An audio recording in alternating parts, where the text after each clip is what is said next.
US में visa fraud का एक ऐसा मामला सामने आया है जिसने इमिग्रेशन सिस्टम की क्रेडिबिलिटी पर बड़ा सवाल खड़ा कर दिया है।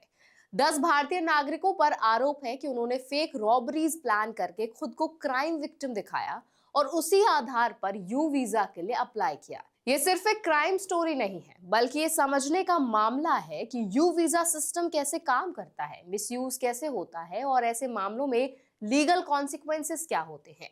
आज इस वीडियो में हम समझेंगे पूरा स्कैम कैसे चला, किन लोगों पर आरोप लगे, यू वीजा के रूल्स क्या कहते हैं, किन कंडीशंस में ये वीजा मिलता है, मिसयूज के पिछले केसेस क्या रहे हैं और इंडियंस को किन बातों का खास ध्यान रखना चाहिए ताकि वो किसी भी इलीगल एक्टिविटी में फंसने से बच सके। तो चलिए फिर जल्दी से वीडियो को स्टार्ट कर देते हैं। हाय, मेरा नाम है वर्षा दुबे और आप मुझे देख रहे हैं एनबीटी टेक एड पर। यूएस डिपार्टमेंट ऑफ जस्टिस के अनुसार बोस्टन में फेडरल ग्रैंड जूरी ने 10 भारतीय नागरिकों के खिलाफ इंडिक्टमेंट जारी किया है। इन सभी पर conspiracy to commit visa fraud का आरोप है। जांच में सामने आया कि ये लोग इलीगल स्टेटस में यूएस में रह रहे थे और इमिग्रेशन बेनिफिट्स लेने के लिए एक ऑर्गेनाइज्ड प्लान का हिस्सा बने।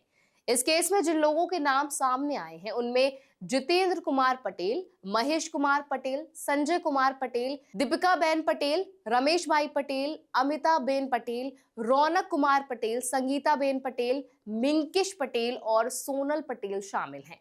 इनमें से रमेश भाई पटेल और रौनक कुमार पटेल अभी इमिग्रेशन कस्टडी में हैं और सभी को सजा के बाद डिपोर्टेशन का सामना करना पड़ सकता है।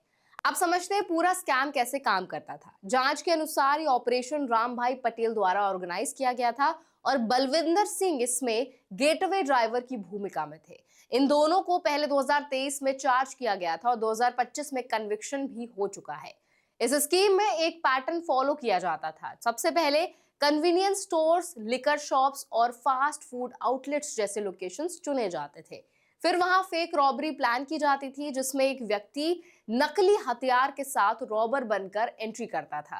कैश रजिस्टर से पैसे लिए जाते थे और पूरा इंसिडेंट सीसीटीवी में रिकॉर्ड होता था। इसके बाद स्टोर के मालिक या कर्मचारी तुरंत पुलिस को इन्फॉर्म नहीं करते थे, बल्कि कुछ देर वेट करते थे ताकि सिचुएशन नेचुरल लगे। फिर इस इंसिडेंट को आधार बनाकर इन्वॉल्व लोग खुद को वायलेंट क्राइम का विक्टिम बताते थे और उसी आधार पर यू वीजा के लिए अप्लाई करते थे। इसमें शामिल होने के लिए पार्टिसिपेंट्स राम भाई पटेल को पैसे देते थे और जिन दुकानों में रॉबरी स्टार्ट होती थी उनके ओनर्स को भी इसके लिए पेमेंट किया जाता था। अब सबसे जरूरी हिस्सा है यू वीजा को समझना। ये वीजा यूएस कांग्रेस द्वारा अक्टूबर 2000 में victims of trafficking and violence protection act के तहत शुरू किया गया था। इसका उद्देश्य जो है वो उन लोगों को प्रोटेक्शन देना है जो सीरियस क्राइम्स के विक्टिम्स होते हैं और लॉ एनफोर्समेंट की मदद करते हैं। यू वीजा के लिए कुछ क्लियर कंडीशंस भी होती हैं। एप्लीकेंट को किसी स्पेसिफाइड क्राइम का विक्टिम होना चाहिए, उसे फिजिकल या मेंटल हार्म हुआ होना चाहिए, उसके पास क्राइम के बारे में यूजफुल इंफॉर्मेशन होनी चाहिए और उसे लॉ एनफोर्समेंट के साथ कोऑपरेट करना होता है। इसके अलावा एडमिसिबिलिटी रूल्स भी अप्लाई होते हैं। इस प्रोसेस में लॉ एनफोर्समेंट एजेंसी से सर्टिफिकेशन लेना मैंडेटरी होता है, जिसमें कंफर्म किया जाता है कि एप्लीकेंट ने इन्वेस्टिगेशन में हेल्प की है। अगर यू वीजा मिल जाता है तो एप्लीकेंट 3 साल कंटिन्यूअस स्टे के बाद परमानेंट रेजिडेंसी के लिए अप्लाई भी कर सकता है। यही वजह है कि वीजा सेंसिटिव कैटेगरी में आता है और मिसयूज की संभावना भी रहती है। पिछले कुछ सालों में ऐसे कई केसेस सामने आए हैं। 2022 में डिपार्टमेंट ऑफ होमलैंड सिक्योरिटी की रिपोर्ट में यह भी कहा गया था कि प्रोग्राम में ओवरसाइट की कमी है और फ्रॉड वेरीफाई करना मुश्किल होता है। सर्वे में आधे से ज्यादा लॉ एनफोर्समेंट एजेंसीज ने ये माना कि सिस्टम मिसयूज हो रहा है।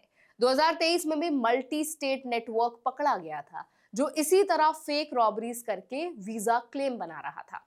2024 में स्टैग्ड रॉबरी के दौरान सिचुएशन इतनी बिगड़ गई कि एक बाईस्टैंडर ने उसे रियल समझकर गोली चला दी। 2025 में नेब्रास्का में एक और केस सामने आया जिसमें सेक्स ट्रैफिकिंग, वीजा फ्रॉड और मनी लॉन्ड्रिंग शामिल थे और इसमें भी यू वीजा रूट मिसयूज हुआ था। अब लीगल कॉन्सिक्वेंसेस समझना बहुत जरूरी है। इस केस में आरोपियों को मैक्सिमम 5 साल की जेल हो सकती है, $2,50,000 तक का फाइन लग सकता है और सुपरवाइज्ड रिलीज भी दिया जा सकता है। इसके अलावा कन्विक्शन के बाद डिपोर्टेशन लगभग तय माना जा रहा है। इंडियंस के लिए यहाँ सबसे इंपॉर्टेंट लर्निंग ये है कि यूएस इमिग्रेशन सिस्टम में फ्रॉड या मिस रिप्रेजेंटेशन के लिए जीरो टॉलरेंस पॉलिसी है। अगर कोई व्यक्ति फॉल्स क्लेम करता है या फेक एविडेंस देता है तो उसका इम्पैक्ट सिर्फ वीजा रिजेक्शन तक लिमिटेड नहीं रहता, बल्कि क्रिमिनल चार्जेस और डिपोर्टेशन तक जा सकता है। अब इस पूरे केस पर आप क्या फीडबैक रखते हैं, आपकी क्या राय है, कमेंट्स में हमें जरूर बताएं। ऐसे और वीडियोस के लिए, अपडेट्स के लिए, इन्फॉर्मेशन के लिए हमारे चैनल एनबीटी टेक को भी जरूर सब्सक्राइब करें।